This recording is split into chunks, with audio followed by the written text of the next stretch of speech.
What's up guys? Magandang araw, magandang gabi sa inyo. Ngayon lang mag-food trip na naman. Si Maris food trip na naman ngayon. Meron akong bisita guys, kaya ngayon gagawa ako na isa sa mga recipe ko na aking ihahain this weekend sa aking mga bisita ay ang aking chicken macaroni salad. So ito guys, ang aking ingredients ay ang macaroni, pasta, cream fraiche, mayonnaise, carrots, chicken, itong aking hiniwa-hiwa na pickles, cucumber pickles, at slice na onion, then itong aking pasas, resin, sugar, and salt to taste. So ito guys ang aking mga ingredients. Titingnan natin kung masarap pa. Lutiak guys, pag ako magluto.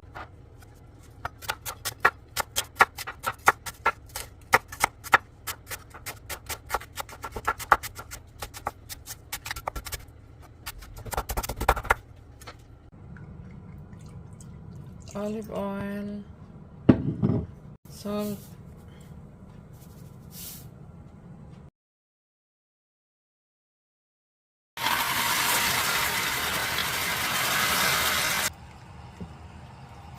hello mga ka-food trip. Ngayon na mag-food trip na naman ako, si Maris Food Trip. Nandito na naman at magluluto ng macaroni, chicken macaroni salad. So ito guys ang aking mga ingredients. Ang aking pasta, chicken breast, mayonnaise, cream fraiche, carrots, resin, sugar, salt, pickles, cucumber pickles, and onion. So these are my ingredients. So ayan guys, umpisahan na natin ang pag halo-halo. Madali lang to guys. Ang lahat na ito ay hahaluin lang. Madali lang ang recipe nito. Ayan. Chicken. Medyo maparami ang chicken ko guys. Carrots. Haluin lang. Kasama-samahin lang siya. Ang aking resin. Hindi ko muna ubusin guys. Parang marami na. Tsaka ito. Aking pickles. Onion. Sugar guys.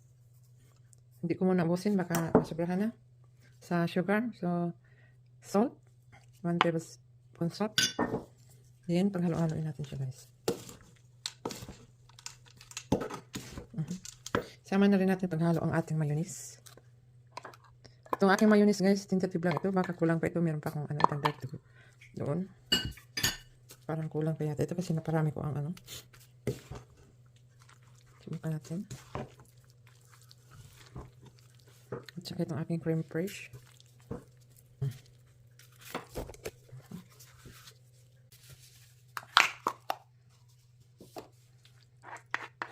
Papalitan ko yung aking kasi medyo nakapal itong aking sandok.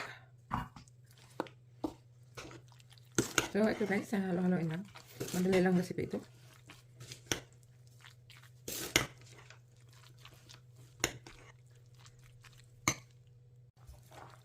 So, ayan guys, nahalo ko na.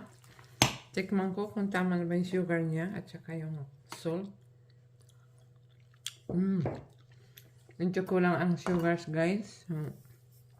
Dagdagan na, ubusin ko na yun. At saka, ihalo ko na rin lahat ito.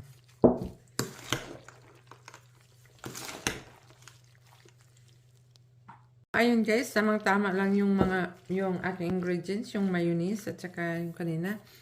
Pero dadagdagan ko konti guys ng sugar. Asin.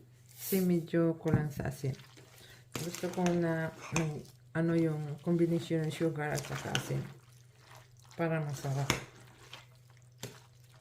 So, half teaspoon lang guys yung dinagdag ko na salt.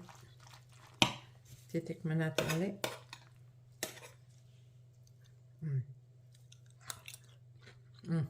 Ang sarap. Tamang-tama yung salt. Tsaka sugar.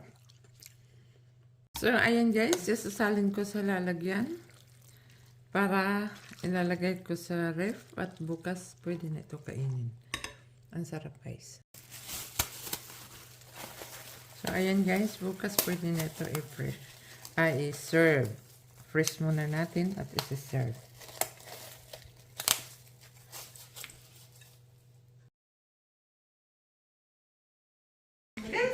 Oh, ano? Hindi ko na alam eh.